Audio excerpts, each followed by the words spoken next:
Até agora, estabelecemos firmemente que a data de 476 para a queda do Império Romano do Ocidente foi uma fabricação posterior do Império Romano do Oriente, durante o reinado de Justiniano, para justificar uma guerra contra os reinos germânicos do Oeste. Mas se 476 foi uma fabricação, qual seria então a data real para a queda do Império Romano do Ocidente?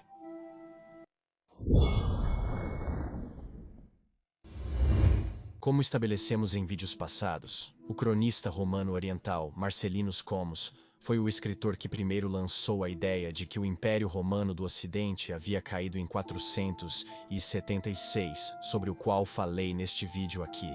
Como dissemos, por todas as definições de império, o reino de Theoderic era muito mais um império do que o oficialmente marcado Império Romano do Ocidente, dos anos 470.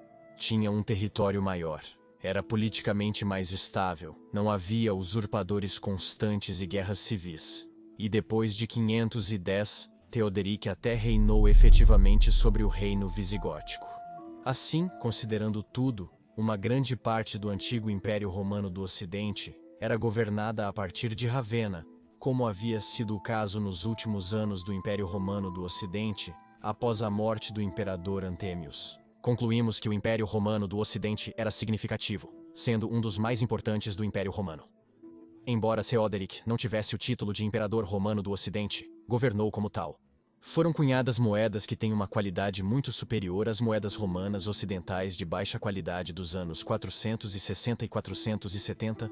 Novos edifícios foram construídos em Ravenna. As instituições romanas foram meticulosamente preservadas.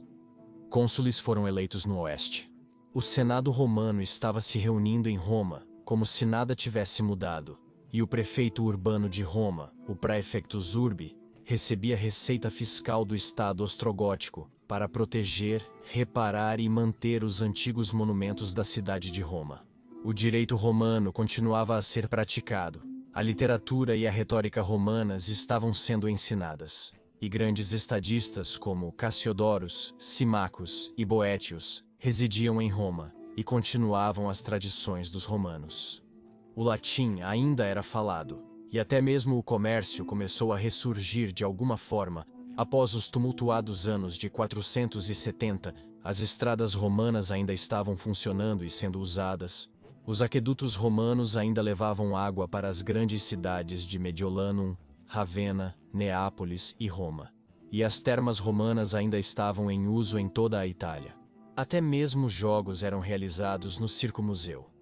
Durante o consulado de Oetaric, que foi nomeado para este antigo cargo em 519, um consulado que foi até mesmo aceito pelo imperador romano do Oriente Justin Prele. Jogos foram realizados no Circus Maximus e no Coliseu. Oetaric entrou na cidade em uma procissão triunfal que ainda inspirava admiração e que poderia ter se assemelhado aos antigos triunfos imperiais. Os jogos gladiatórios já estavam firmemente estabelecidos na cidade em reestruturação. Embora o mal fosse abolido, as caçadas a animais, populares entre os venatores, persistiam no Coliseu para celebrar o consulado de Oetaric. Corridas de carruagens foram organizadas nos Circus Maximus, onde as facções verde e azul batalhavam entre si em corridas furiosas, que não raramente levavam a cenas tumultuadas de brigas e lutas, chegando até a guerras entre as facções de corredores de carruagens. Muitas vezes, os corredores de carruagens de Roma tinham que fugir para Constantinopla, e vice-versa quando as coisas ficavam muito acirradas. Mas o reino de Teodorico também era um de tolerância religiosa.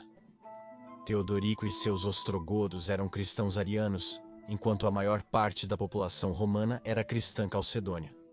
Mas ainda havia paganismo e muitos antigos ritos pagãos eram realizados em Roma e no campo ao redor. Por exemplo, como Procópios nos conta, mesmo tão tarde quanto 537, quando ele estava em Roma, a população participava do antigo festival pagão da Lupercalia, ou o templo de Janus no Fórum Romano, ainda era aberto em tempos de guerra e fechado em tempos de paz. Nas áreas rurais, a antiga religião pagã ainda era adorada, e parece que Teoderic não se importava. Poderíamos dizer que o Império Romano do Ocidente ainda existia no início dos anos 500, só que em vez de um imperador romano, agora havia um rei germânico, que na verdade, para todos os efeitos, se comportava como um imperador romano do Ocidente.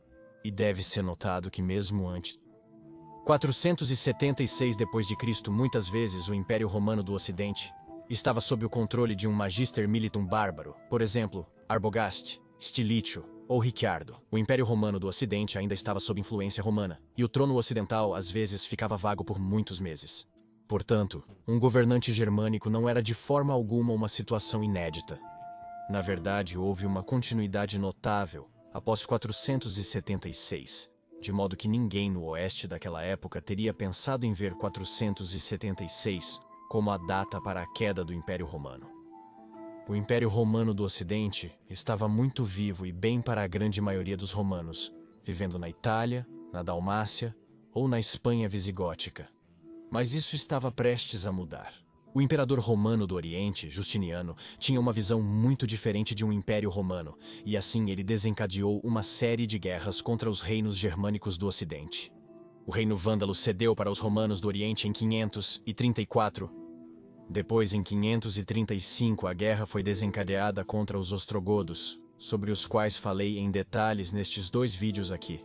Mas, enquanto a guerra contra os vândalos foi rápida, e seu reino foi anexado sem nenhum impacto negativo para a população romana local, desta vez foi muito diferente.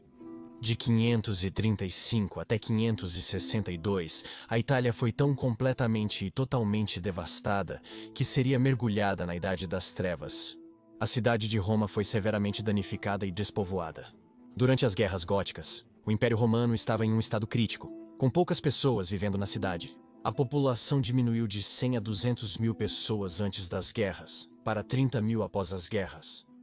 A fome devastou a terra, depois que o Sol foi enfraquecido em 536, por uma série de erupções vulcânicas.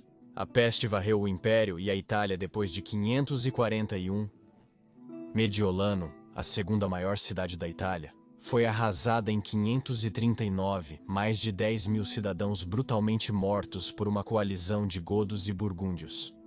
Todos os senadores romanos foram mortos ou fugiram para Constantinopla ou para propriedades rurais. Os cargos de cônsul e prefeito urbano deixaram de existir no Ocidente. O direito romano, bibliotecas e outras instituições romanas sumiram. Os aquedutos de Roma foram destruídos, inundando a Campânia e transformando-a em um pântano infestado de doenças. A imponente Roma imperial foi devastada, e os banhos reais, alguns em uso por mais de 500 anos, cessaram funcionamento e foram esquecidos. Os lombardos, então, invadiram a Itália em 568, fraturando a península em território governado pelos lombardos e território governado pelos romanos do Oriente. Uma fratura da qual a Itália precisaria de 1.300 anos para se recuperar, o que também facilitaria o estranhamento do Oriente e do Ocidente. Igreja cristã. Em resumo, tudo que havia sido romano foi completamente e totalmente destruído nas guerras góticas. Podemos dizer então que o verdadeiro fim para o Império Romano do Ocidente começou em 535 d.C., e foi concluído em 553, quando os godos foram finalmente derrotados na Batalha de Mons Lactários pelo general romano do Oriente, Narses. Apenas em 562, os últimos redutos francos e góticos na Itália foram derrotados e o restante do Império Romano destruído. O Império Romano foi destruído em 535 d.C., resultando em 27 anos de guerras brutais na península. As cidades da Itália, que antes das guerras góticas eram prósperas, agora estavam em ruínas. A população ficou completamente empobrecida e diminuiu. O Império Romano do Ocidente realmente havia caído. E essa queda começou lentamente em 535, começou a acelerar realmente após 546, e em 562 estava completa. Então Roma não caiu em 476, mas de 535 até 562, esses 27 anos para mim viram a verdadeira queda da cidade de Roma em si, e do que poderíamos ter chamado de um novo Império Romano do Ocidente ressurgente. Assim, Justiniano, ao querer restaurar o Império Romano do Ocidente, na verdade acabou com ele. Outra dessas ironias da história.